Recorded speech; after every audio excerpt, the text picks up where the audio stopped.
उससे रसीद ले जाने को कहा था, पर वह रुका नहीं और बोला, हमको आपकी रसीद की ज़रूरत नहीं है। यह सुनकर और बाबा जी की याद कर लाल साहब की आंखें सजल हो गईं। नागेंद्रहाराय त्रिलोचनाय भस्मांगरागाय महेश्वराय नित्याय शुद्धाय दिगंबराय तस्मै नकाराय नमः शिवाय। रक्षा सूत्र चैनल पर सभी भक्तों का स्वागत है। हम सभी भक्तों को महाराज जी की अद्भुत पावन कथाएं सुनाने जा रहे हैं। कृपया सभी भक्त ध्यान से सुने। श्री हरिकिशन टंडन IAS का लड़का सन 1956 में PC बनर्जी छात्रावास में रहकर प्रयागराज विश्वविद्यालय की BSc की परीक्षा की तैयारी कर रहा था। श्री केहर सिंह तब आबकारी के कमिश्नर थे और ड्रमंड रोड इलाहाबाद में रहते थे। एक दिन बाबा जी आपके घर आए और भोजन करने के बाद बातें कर रहे थे। इतने में आपके दूसरे कमरे में टेलीफोन की घंटी बजी। सिंह साहब ने फ़ोन उठाया। यह टंडन साहब के लड़के का फ़ोन था। वह बोला, अंकल, बाबा जी के दर्शन मुझे बहुत समय से नहीं हो पाए। क्या आप बता सकते हैं कि वे कहाँ मिल पाएंगे? आपने उससे तुरंत अपने घर पर आने को कहा और ड्रमंड रोड का पता भी दिया।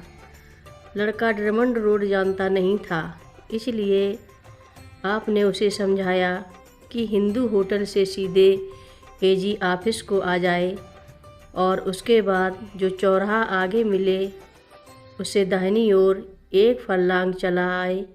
ऐसा कहकर सिंह साहब बाबा जी के पास चले आए। महाराज जी ने पूछा, किसका फ़ोन था और क्या कह रहा था? आपने सब बातें उन्हें बता दी। लगभग 20 मिनट में आपके अहाते के भीतर एक रिक्शा के रुकने की आवाज़ सुनाई दी। आप बाहर गए। वह लड़का रिक्शे वाले को पैसे दे रहा था। आपने पूछा, मकान खोजने में परेशानी तो नहीं हुई? वह बोला, परेशानी किस बात की? आपने एक आदमी को AG ऑफिस के पास खड़ा कर रखा था। उसने मेरा रिक्शा रुकवा कर पूछा कि आपको केहर सिंह जी के घर जाना है। मेरे हामी भरने पर वह आगे आगे चलता हुआ मुझे यहाँ तक ले आया। आपने कहा, मैंने किसी को भी वहाँ खड़ा नहीं कर रखा था और पूछा, वह आदमी कहाँ है? लड़के ने कहा, अब तक मेरे साथ ही था, अभी अभी गायब हो गया है। मैं उसे धन्यवाद भी नहीं दे पाया। वह आदमी कौन था? सिंह साहब का विश्वास है कि महाराज जी अपने भक्त के लड़के को दर्शन देना चाहते थे। उन्होंने उसे प्रेरित किया और वे ही स्वयं उसका मार्गदर्शन कर रहे थे। अपनी धारणा की पुष्टि में उन्होंने एक घटना और सुनाई, जिसका वर्णन नीचे दिया जा रहा है। एक बार फिर श्री प्रेमलाल लखनऊ में टीटागढ़ पेपर कंपनी के मैनेजर थे और उनके इस कार्य में सहायक थे श्री M.V. लाल, जिन्हें बाबा जी रमेश नाम से संबोधित किया करते थे। एक बार बाबा जी कानपुर आए और 6 दिन वहाँ रहे। बाबा जी के कानपुर आगमन की सूचना पाते ही M.V. लाल जी उनके दर्शनार्थ कानपुर चले गए और कुछ दिन उन्हीं के साथ रहे। आपकी लड़की डॉली लोरेटो कॉन्वेंट में 10वीं कक्षा में पढ़ती थी और इन्हीं दिनों उसकी परीक्षा की फीस भी जमा होनी थी।